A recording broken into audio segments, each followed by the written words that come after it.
Hello, my name is Dr. Vacharathai Buntinan, and I'm from the Institute of Human Rights and Peace Studies, Mahidol University, and I will be giving a class on women's rights. So let's first look at why we need to demand rights for women.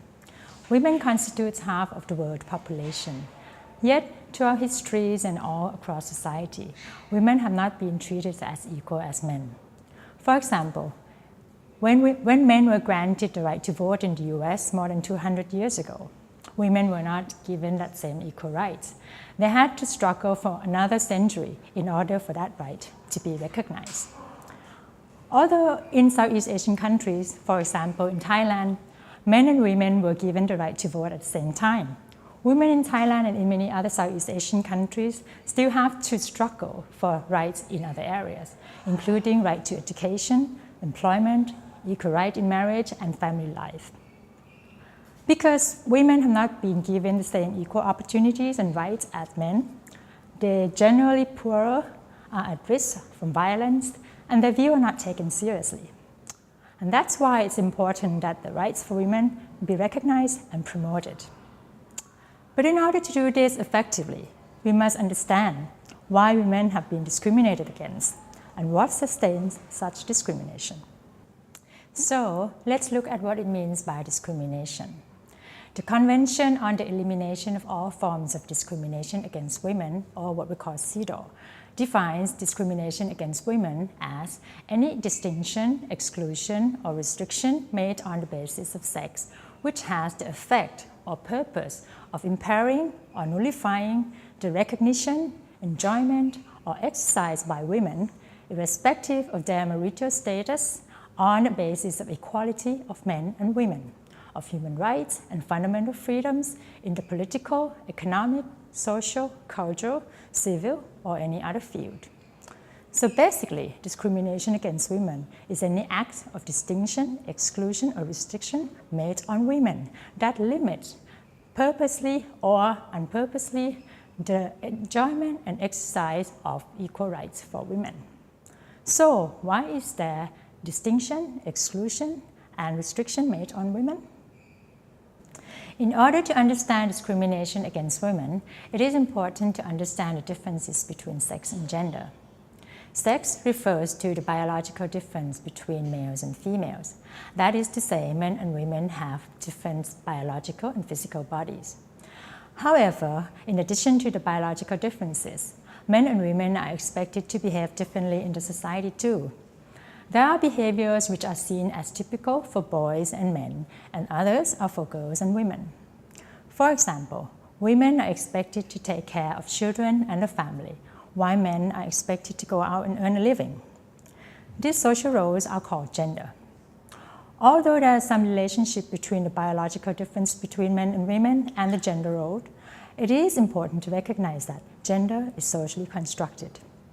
People learn about these roles and social norms through socialization process in the family, in the community, in the school, and through the media. And people act out these roles to conform with the social expectation. As a result, gender ideology determines what is expected of men and women, what is allowed for them, and what is valued for them. The gender ideology and social norms in our society tend to favor men.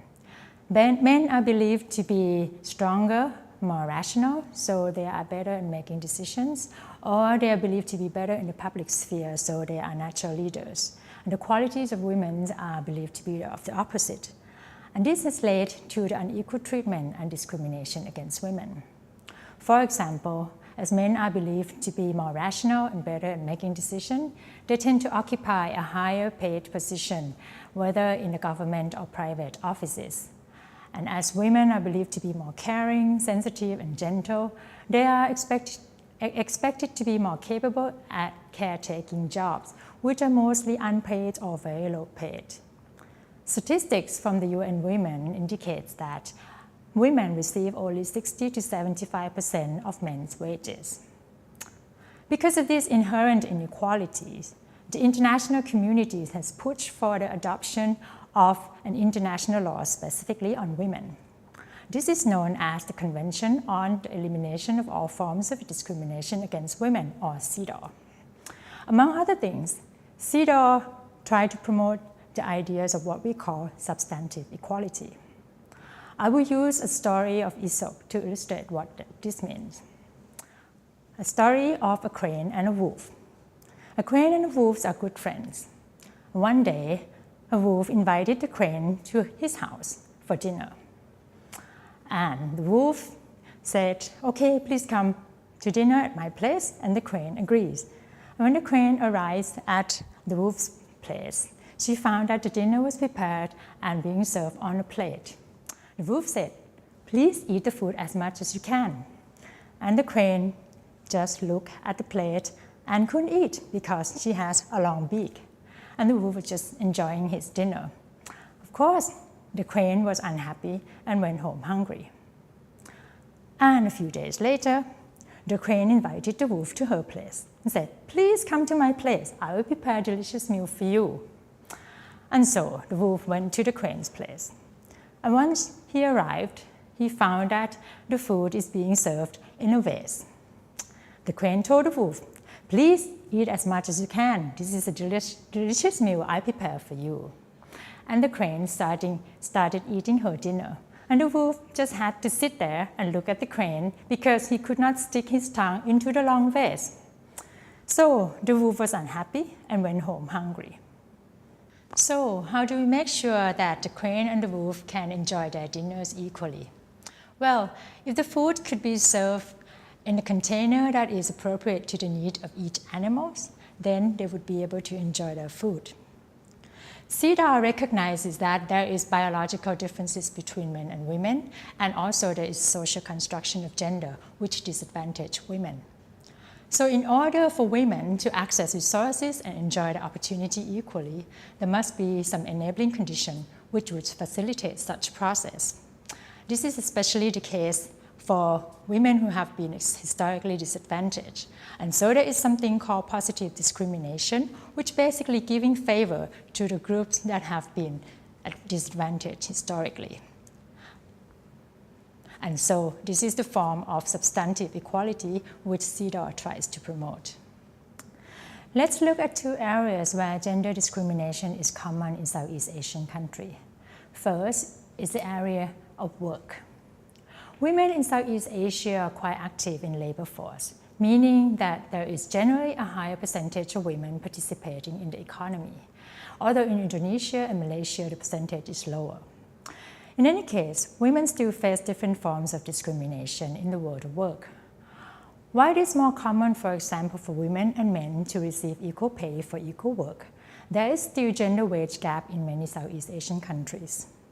Moreover, women are more likely to work in part-time jobs, or they are concentrating in the care work or what ILO classifies as the 5C occupations, namely caring, cashiering, catering, cleaning, and clerical, which have lower pay. Also at the workplace, it is more difficult for women to get promotion, as women are more likely to take leave to have children and take care of them, and that means the interruptions for the career growth. The head of companies or member of the boards are also often men who are not usually sensitive to the needs of women and the challenges faced by female employees. And finally, at the workplace, women can face different forms of sexual harassment, and they may not be protected by the law from this. The second area of discrimination is the sphere of politics. According to the Global Gender Gap Index, the level of women's participation in Southeast Asia is generally low, with the exception of Philippines and East Timor having somewhat higher number of women in legislative positions. Otherwise, all Southeast Asian countries have many more male than female politicians.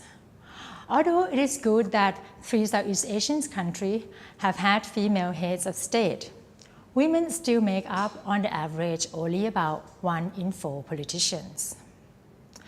There are many factors which limit women's participation in politics, including the patriarchal culture that sees women's primary roles as being responsible for home and the family.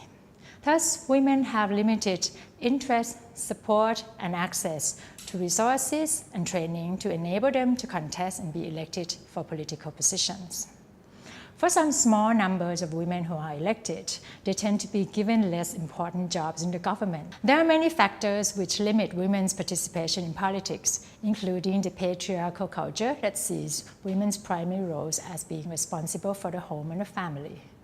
Therefore, women have limited interest, support, and access to resources and training to enable them to contest and be elected for political positions. And for the small number who are elected, women tend to be given less important jobs in the government, like being the head of women's affairs or children's affairs, while men have important positions, like being the head of Ministry of Foreign Affairs or Finance. As a result, women's needs and concerns are not taken into consideration in political and economic policies. There are many efforts by women's groups to fight against discrimination and to promote women's rights in the region. However, there are also many challenges. In the next session, we'll hear from some experts about what are some of the challenges to women's rights in Southeast Asia. One of the biggest challenges for women in Southeast Asia to gain equal rights has to do with traditional values, which do not consider women to be equal to men. These traditional values are embedded in culture and religion, and they are based on the belief that women are inferior to men. Such traditional values are a target of CEDAW, but also these issues are controversial. Should human rights take precedence over traditional culture? This issue has been examined in CEDAW, and we are now going to look at the relevant article and how CEDAW responds to these traditional values. Another issue of extreme importance is violence against women. Across the region, thousands of women are killed or injured by their intimate partners each year. There are also estimates that as many as 25% of women regularly face domestic violence at home. Law enforcement officers have been weak in protecting women and girls, and until recently, not much has been done. Violence against women has both immediate and long-term impacts on physical, psychological, and mental health of victims. Moreover, it affects and impedes the progress in other areas of women's lives. Let's look at reasons why domestic violence is so prevalent and what can be done to stop it. Looking back at all the acts of discrimination covered in this class, for this last session, it is important to point out that women are not a homogeneous group, and so they may experience discrimination differently. This would depend on their other identities and status, such as age, ethnicity, citizenship status, religion, sexuality, physical and mental abilities, and their health condition and status. So, women from an ethnic group may face stronger discrimination because both her gender and ethnicity. This is the phenomenon of intersectionality, where discrimination based on one particular identity or status intersects with another, given a double disadvantage.